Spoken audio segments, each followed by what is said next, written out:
क्या आपको भी सुबह उठते ही ये परेशानी होती है कि पेट ठीक तरह से साफ नहीं हो पाता है? बाथरूम में आधा-आधा घंटा बैठे रहते हो, बहुत ज़ोर लगाते हो, लेकिन फिर भी आपका पेट ठीक तरह से साफ नहीं हो पाता है।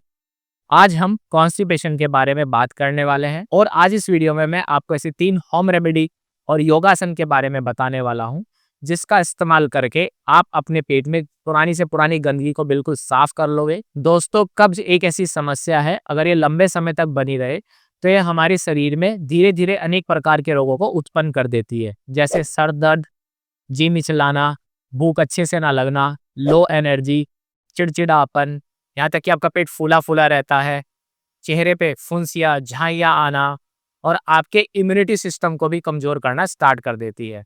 अब आप सोचिए, इतनी सारी परेशानियों की जड़ सिर्फ़ एक ही चीज़ है, पेट ठीक तरह से साफ़ ना होना।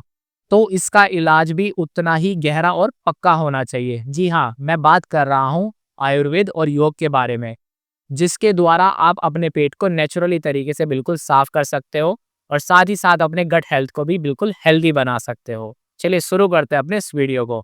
दोस्तों, जो भी हम खाते हैं, सबसे पहले हमारा खाना डाइजेस्ट हमारे मुंह के अंदर स्टार्ट हो जाता है, क्योंकि हमारे मुंह के अंदर कुछ ऐसे सलाइवरी ग्लैंड्स होते हैं जिससे अमाइलेज निकलता है जो हमें स्टार्च प्रोवाइड कराते हैं। फिर हमारा खाना हमारे स्टमक में जाता है। स्टमक में ऑलरेडी वहाँ पे गैस्ट्रिक जूसेस होते हैं जो फूड को स्मॉल पार्टिकल्स में ब्रेक डाउन करते हैं और फिर थर्ड प्रोसेस में हमारा फूड स्मॉल इंटेस्टाइन और next large intestine then rectum से होते हुए बाहर निकल जाता है।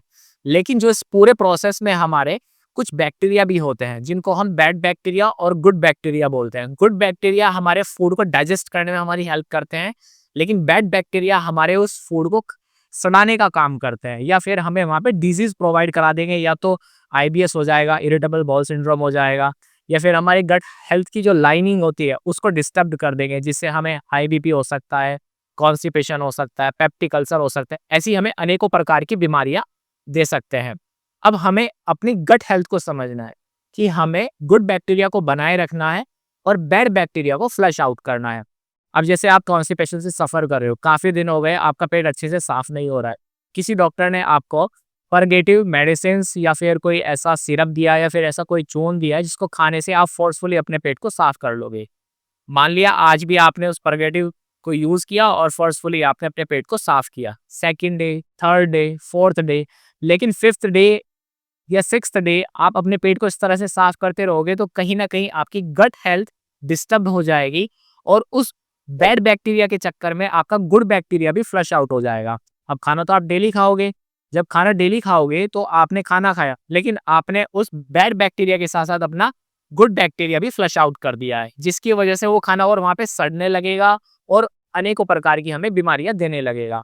तो हमें ऐसी चीजें लेनी है जिससे कि हमारा सिर्फ बैड बैक्टीरिया फ्लश आउट हो, ना कि गुड बैक्टीरिया। अब वो कैसे कर सकते हैं? अब उसका तरीका आयुर्वेद में है। आपको हेल्दी खाना खाना है, जैसे कि प्रोबायोटिक डाइट और प्रीबायोटिक डाइट। प्रोबायोटिक डाइट में सबसे अच्छा आता है दही। दही में प्रोबायोटिक बैक्टीरिया होता है जो हमारे फूड को डाइजेस्ट करने में हमारी हेल्प करता है। दही में प्रोबायोटिक पाया जाता है जो हमारी गट हेल्थ के लिए काफी अच्छा होता है और हमारे गुड बैक्टीरिया की एक तरह से जान बोल सकते हैं, मतलब उसको स्ट्रॉन्ग बनाता है। यस, अब आते हैं हम लेग्जेटिव एंड परगेटिव। परगेटिव में तो ऑलरेडी आपने अपनी बॉडी को इतना वीक बना लिया है कि आप जो भी खा रहे हो वो खाना वहाँ पे सड़ रहा है, पच नहीं रहा है। अब हमें लेग्जेटिव की ओर जाना पड़ेगा। लेग्जेटिव जैसे सीजनल फ्रूट आते हैं। सीजनल फ्रूट में अमरूद सबसे अच्छा माना जाता है, या फिर पपाया, बेल। अभी गर्मियों का सीजन है तो आप बेल का जूस पिए, बेल को आप डायरेक्टली वैसे भी खा सकते हो। सर्दियों के मौसम में आप शकरकंदी, शकरकंदी में तो भरपूर पोटेशियम मिलता है, उसको तो हम सुपर फूड भी बोलते हैं। मुनक्का आप किसी भी सीजन में खा सकते हो, उसको दूध में डालिए, अच्छे से उबालिए और 4 से 5 मुनक्का दूध के अंदर डाल के शाम के टाइम उबाल लेना है। उस दूध को भी पी लेना है और मुनक्का को भी खा लेना है। तो जितने भी लेग्जेटिव प्रोसेस हैं, ये आपके गट हेल्थ को अच्छा बनाते हैं और आपके पेट को नेचुरली फ्लश आउट करने में हेल्प करते हैं, क्योंकि हमारे जो इंटेस्टाइन होते हैं वहाँ पे एक नेचुरली मूवमेंट होता है, पेरिस्टाल्टिक मूवमेंट। जब आप लेग्जेटिव चीजें लोगे तो आपकी आंतें भी अच्छी रहेंगी और आपका जो मूवमेंट है वो भी नेचुरली वर्क करेगा, वो भी डिस्टर्ब नहीं होगा और आपका खुलकर पेट साफ होगा। आई होप आपको मेरे द्वारा बताई गई चीजें समझ में आई होगी। और हाँ, आपको मैदे वाली चीजें नहीं खानी है, जंक फूड नहीं खाना है, स्ट्रीट फूड नहीं खाना है, घर का खाना खाना है, हरे पत्तेदार सब्जियां खानी है, होल ग्रेन खाने हैं, बीट रूट भी खाना है, बीट रूट भी आपकी गट हेल्थ के लिए बहुत अच्छा होता है। बीन्स खाने हैं, चने खाने हैं, नट्स खाने हैं, ये जितनी भी हेल्दी चीजें हैं ये सब आपको खानी है। अब हम बात कर लेते हैं अपने होम रेमेडी के बारे में। अगर आपको लग रहा है कि मेरा पेट ठीक तरह से साफ नहीं हो रहा है, तो रात को खाना खाने के आधा घंटे बाद आधा चम्मच अजवाइन, आधा चम्मच गुड़ अच्छे से चबा चबा कर खा लेना है। फिर उसके 1 से 1.5 मिनट बाद गुनगुना पानी, कम से कम आधा गिलास गुनगुना पानी पी लेना है। अब दूसरी रेमेडी है, सबसे अच्छी है त्रिफला। त्रिफला भी लैक्सेटिव के अंदर आता है। 1 चम्मच त्रिफला गुनगुने पानी के साथ सेवन करो, डेफिनेटली सुबह ही आपका पेट बिल्कुल साफ हो जाएगा। तीसरी रेमेडी है अंजीर। 2 से 3 अंजीर या 4 से 5 मुनक्का या फिर उसकी जगह किशमिश, उनको रात को भिगो कर रख देना है। सुबह खाली पेट अंजीर और या मुनक्का जो किशमिश जो भी आपने भिगा है उसको अच्छे से चबा चबा कर खाना है। अंजीर के अंदर भरपूर मात्रा में फाइबर होता है और वो फाइबर आपकी आंतों के अंदर जाता है और जो वहां पे जो मल सूख गया है उसको नरिशमेंट देता है और फ्लश आउट करने में हेल्प करता है। साथ ही साथ आपकी आंतों को मजबूती भी प्रदान करता है। और अंजीर खाना तो हेल्थ के लिए वैसे भी अच्छा माना जाता है। अब बात रही योगासन के बारे में। देखो, मैं आपको 4-5 योगासन बताने वाला हूँ। जब भी आप सुबह उठते हो तो सुबह कम से कम मलासन में बैठ के 1 से 1.5 लीटर पानी, ज्यादा नहीं पी सकते तो कम से कम आधा लीटर पानी पीना है। तो पहला आसन आपका मलासन हो गया। दूसरा है त्रिकोण आसना। त्रिकोण आसना भी मैं आपको करके दिखाऊंगा कैसे किया जाता है।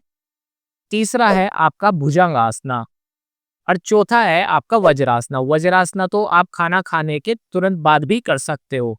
कम से कम 5 से 7 मिनट वज्रासना करो, क्योंकि हमारे गैस्ट्रोमीनियस काफ मसल्स में कुछ ऐसे एक्यूप्रेशर पॉइंट होते हैं जो वो दबते हैं और हमारा डाइजेस्टिव सिस्टम इंप्रूव होता है। तो वज्रासन तो आप कभी भी कर सकते हो। और एक प्राणायाम करना है, प्राणायाम है कपालभाति प्राणायाम। कपालभाति प्राणायाम करने से पहले आपको अपान मुद्रा करनी है। इसको अपान मुद्रा बोलते हैं, आप ध्यान से देख सकते हैं। दोनों हाथ को अपान मुद्रा में रखना है और कपालभाति प्राणायाम करना है। हाँ, कपालभाति प्राणायाम करने के भी कुछ नियम होते हैं। अगर आप आज सुबह अच्छे से फ्रेश हो गए हो तो आप कपालभाति प्राणायाम कर सकते हो। अगर आज आपको अच्छे से प्रेशर नहीं बना है तो कपालभाति प्राणायाम नहीं करना है। और कपालभाति प्राणायाम उन व्यक्तियों को भी नहीं करना है जो हार्ट डिजीज और हाई बीपी से सफर कर रहे हैं या फिर अस्थमेटिक डिजीज से सफर कर रहे हैं। तो उन लोगों को कपालभाति प्राणायाम नहीं करना है। कम से कम 3 से 4 मिनट कपालभाति प्राणायाम करना है, क्योंकि कपालभाति प्राणायाम भी हमारे जो बैड टॉक्सिन्स होते हैं उनको भी फ्लश आउट करता है, बाहर निकालता है। ठीक है। और जितने भी मैंने आपको ये आसन बताए हैं इनको कम से कम 1-1 मिनट करना है। डेफिनेटली आपकी हेल्थ में सुधार आएगा, आपकी मेंटल हेल्थ में सुधार आएगा, आपकी फिजिकल हेल्थ में सुधार आएगा। आपका नेचुरली तरीके से पेट साफ होना स्टार्ट हो जाएगा। वैसे हमारे यहाँ एक कहावत है, पेट सफा हर रोग दफा। तो डेफिनेटली आप नेचुरल चीजों की साइड जाइए, ना कि आपको मेडिसिन या फिर किसी चूर्ण के ऊपर निर्भर होना पड़े। अगर मेरे द्वारा बताई गई जानकारी आपको अच्छी लगी हो तो वीडियो को लाइक करना, चैनल को सब्सक्राइब करना और यह वीडियो उन लोगों को भेजना जो कॉन्स्टिपेशन से सफर कर रहे हैं। धन्यवाद।